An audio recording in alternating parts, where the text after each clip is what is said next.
EROMANGA Sensei, the raunchy, controversial anime now banned in Australia, has always been a member of the anime YouTube discussion. You could call it an anime that defined an era, and by era I mean 2017, and by era I mean error, and by era I mean the best thing that could have possibly happened to anime because... What if I told you that EROMANGA Sensei, the anime with this, all of this, and yeah, a little bit of this, what if I told you that EROMANGA Sensei with all of its little quirks was unironically good? Well, you better pay attention because today I, Corey Eden, will systematically prove to you why EROMANGA Sensei is a modern masterpiece. Still. Now, if you're well-versed in your anime YouTube, AniTube, if you do, lore, you will realize that what I just said is reminiscent to a certain Giguk video entitled EROMANGA Sensei, a modern masterpiece. And I'm gonna be honest, Giggy boy, the video's pretty good. The humor's even aged pretty well, which is hard to say for a 4-year-old video. Just take a look at my 4-year-old videos. They don't exist. I haven't been. But you see, there's one major problem in this video that I'm not going to only rectify in my video, but save EROMANGA Sensei herself from. Allow me to explain. In this video, Garnt goes on about how EROMANGA Sensei is a trashy show, but he loves it regardless, which is a fair opinion, but what makes me to this day dislike this video and everything that spawned from it is the culture that ensued. You see, you may be a little bit familiar with a certain phrase that sounds a little bit like anime is trash, and so am I. I personally cannot stand deprecation in order to justify you liking something abnormal. If you like something, even if it's a little weird, just fucking wear that shit on your sleeve. Commit! Commit! Oh, I know volleyball anime is kind of a stupid thing to get excited about, but I did like Haikyuu. Shut up, nerd. Commit! I know harem anime are usually filled with all sorts of trashy garbage, but I just really liked Rent a Girlfriend. Shut up, loser. Commit! Commit to what you like. Don't cower behind the veil of cringe in order to justify your ways. Commit to your goddamn opinion with everything you have in your soul. That is the spirit and drive for this video today. I refuse to hide. I refuse to live in denial. I refuse to run away from my love of raunchy harems. So come on, guys. I've got a theory. An incest theory. Anime isn't trash. I'm not trash.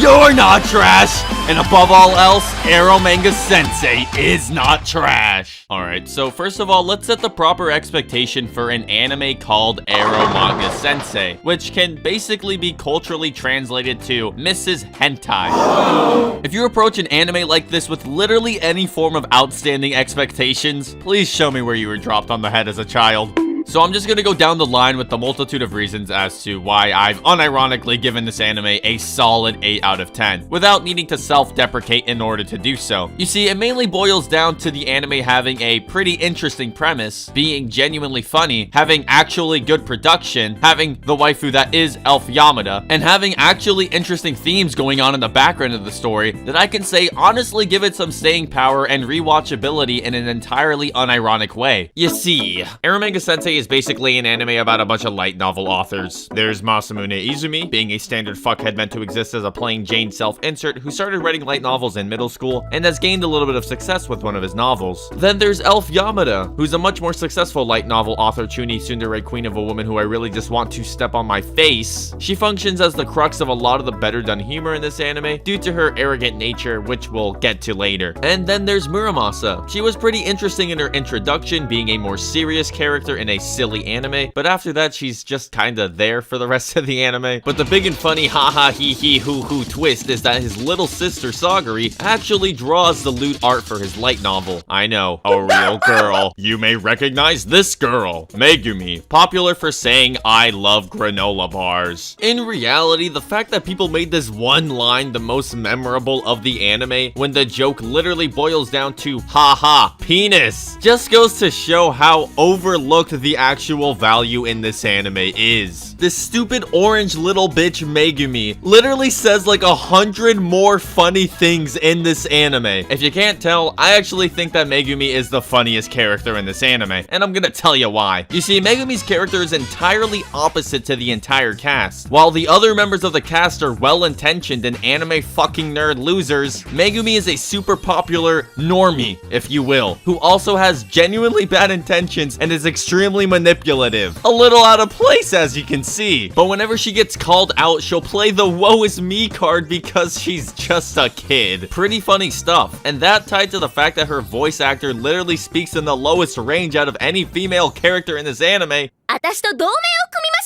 is just hilarious. But her seemingly normie nature is slowly crumbled over the course of the anime due to certain entanglements with the other characters. Her mind breaks slowly, progressively over the course of the anime. And I think that well thought out and portrayed jokes like this in the anime don't get enough credit compared to the other more blatantly raunchy parts of this anime. Fuck it! EROMANGA Sensei has genuinely good production value. The anime looks good. It sounds good. It feels good. Look at this perspective in the shot. Look at this transition. Look at this camera angle. And I will not sit down. I will stand. Eden, can you please sit down?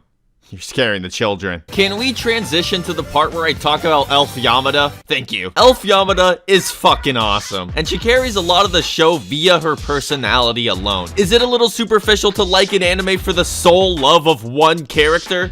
Yes.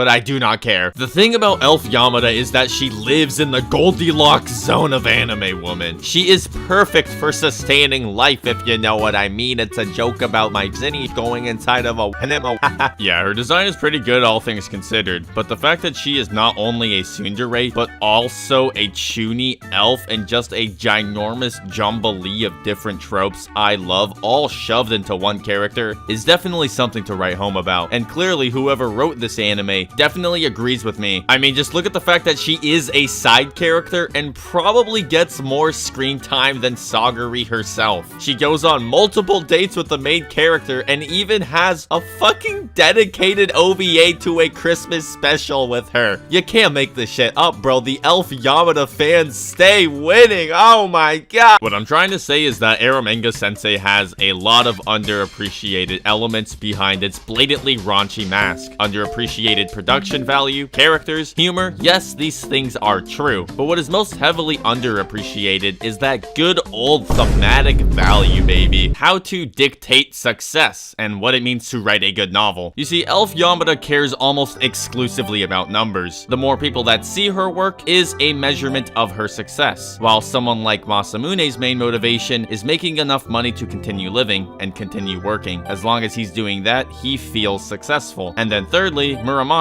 whose success is entirely measured by herself. Personally, she will only ever feel like she made a successful novel if it's something that she can rate 1 million out of 10. I'm not gonna pretend like this is some deep fucking fascinating anime. It's goddamn EROMANGA Sensei, right? This is primarily a raunchy comedy. But hey man, that doesn't change the fact that EROMANGA Sensei is unironically good. And I'm here for it. And hey, whether you think EROMANGA Sensei is good or not, at least we can all agree that if you like Sagari, you are brain dead. Hey, please, please, please go to the description under the fold and click that link that links you to my second channel and subscribe to that shit. I'm making videos on my second channel. Please check that out. All right, seriously, thank you for watching. Peace.